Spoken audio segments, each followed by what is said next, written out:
Magandang hapon mga kapaparts. Alas 5 na ng hapon. Sa araw na to ay mag-i-spray po tayo yung talong natin. Gamit natin yung maliit na sprayer. Kung sino man dyan na may maliit lang na backyard gardening, pwede na itong sprayer na to. Huwag na masyadong malaki. Ito po ay 230 lang to dito sa amin. So pwede na to natin gamitin para i-spray kung kunti lang naman yung mga halaman natin. So ang i-spray po natin ngayon ay yung 7. Ang 7 po ay para sa mga pesticide, no, na kumakapit doon sa dahon ng talong, yung may maitim-itim na insekto. Ito po ang 7 na mabibili din natin to siya na sa halaga lang ng 15 pesos. Nasa 2 kutsara na siguro ang laman.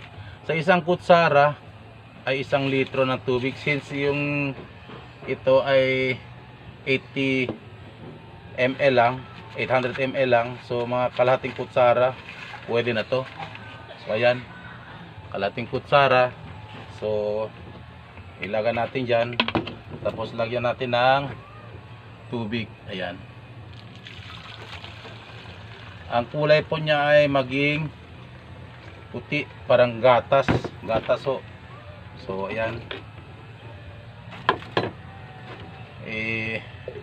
i-spray natin 3 beses sa isang linggo para hindi yung kakapit yung mga pitik-pitik. Ang tawag natin yung pitik-pitik, at saka yung mga uod ay mamatay dahil dito sa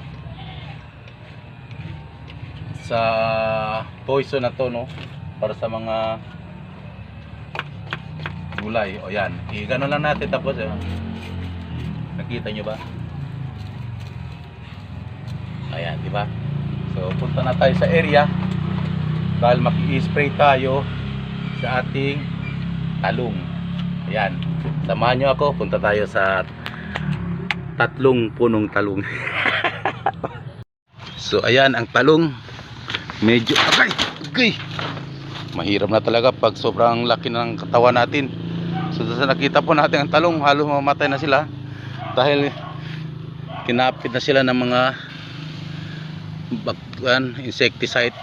So makikita po natin yung dahon naka-yellow, tapos mayroon yung dito sa loob. Ayan, nakita nyo, ayan, may mga itim-itim. So anong gagawin po natin dyan ngayon? I-spray pataas yon para yung mamatay talaga yung mga pesticide niya, mga peste.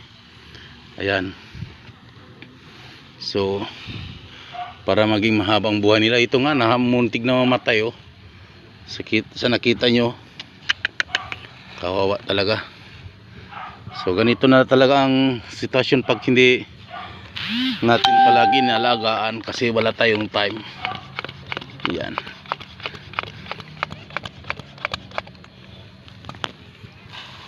yan, malakas mamatay talaga yung mga peste. Yan, yan,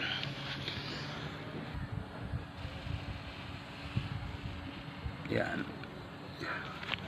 Parang may sumasabit, i-adjust lang yung nozzle na. Yan, yan, sobrang lakas, sobrang naman sirado. Ayan, so may pechay pa tayo dyan. Ayan, andyan na rin yung mga uot. So yun talaga ang kontra ng mga talong, yung uot. Dapat i-spray natin. Ayan, kung nakita nyo yung talbos namatay, oh, dahil kinain ng uot, oh. Ayan, so kung hayaan lang natin to ganito, tuloy na siya mamatay. So habang magapan pa, so i-spray. So, pag ganito ng sitwasyon, dapat i-spray every 3 days. Ayan, para mamatay talaga yung mga itlog ng uod. Ayan,